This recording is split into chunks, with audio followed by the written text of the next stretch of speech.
and welcome to Ecom Monthly Intro to American Culture. I'm Heather. And I'm Marcellus.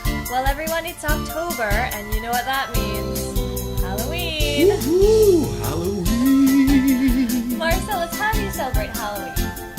Well, it depends. Usually, I celebrate Halloween by going to Halloween parties, dressing up in some kind of funny costume, and usually eating Halloween candies and cakes and foods. Sounds good. I think I'm about the same. Yeah. On the tree, we have some jack-o'-lanterns. That's right. Are you a big fan of those? Yes, I really like jack-o'-lanterns. I like them because the shape is really interesting, and it just makes me feel like a kid again when I see a jack-o'-lantern. I love jack-o'-lanterns, but I was never any good at carving the faces. Oh my God, me either. Yeah. I think I was scared of the knife, maybe. I don't know. But how about costumes? What kind of Halloween costumes are you used to wearing? Well, when I was a kid, the Halloween costume that I remember the most is being a pirate. And then once when I was in high school, I worked at a supermarket and I went to work dressed as a hard rocker.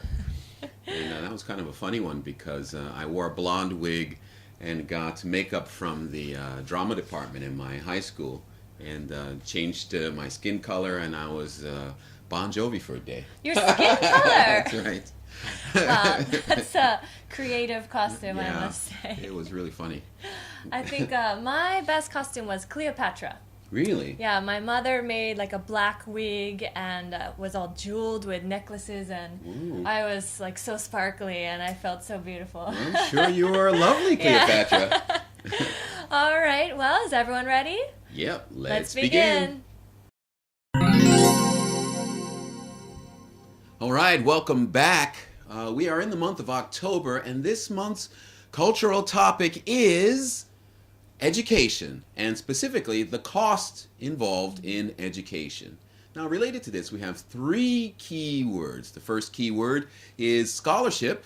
The second is actually two small keywords, in-state and out-of-state. And the third key word is student loan. Dun, dun, dun. All right, Marcellus, why don't you tell us a bit about that first keyword, which was scholarships? Scholarships. In America, it's common for many students to receive a scholarship to help pay for the cost of education. Scholarships are monies that we receive for education that we do not have to pay back. Scholarships can be given from the government or private organizations. And there are many reasons why people receive a scholarship. A lot of people receive scholarships for academic achievement.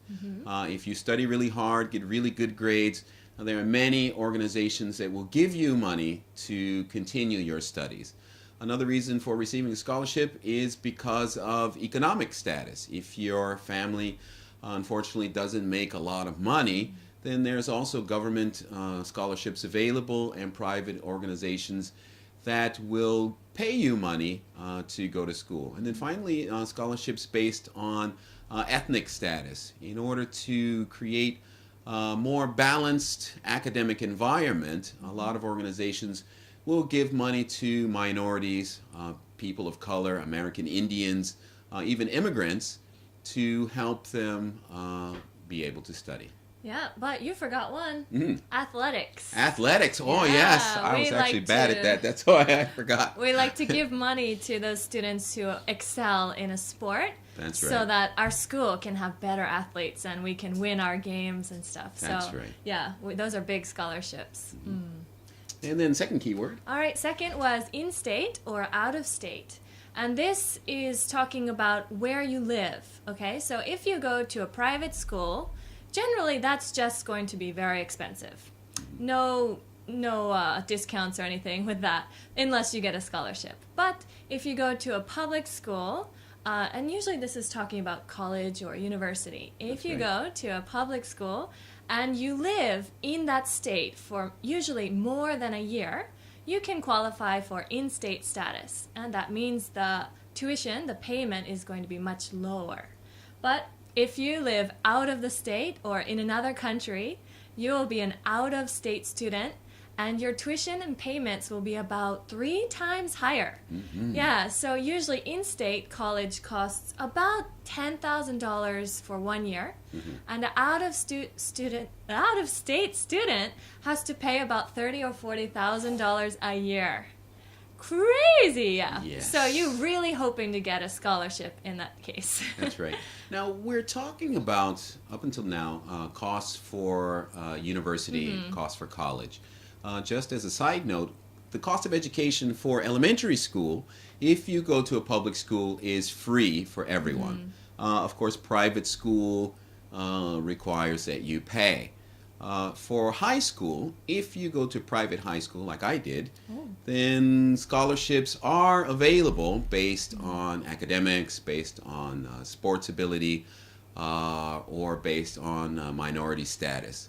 And that leads me to the next topic, which is how do you pay for education if you can't get a scholarship and if you want to go to an out-of-state school or even an in-state school and want to cut down the costs? Well, there's a system in America that allows us to do that, which is called student loans. Dun, dun, dun, dun.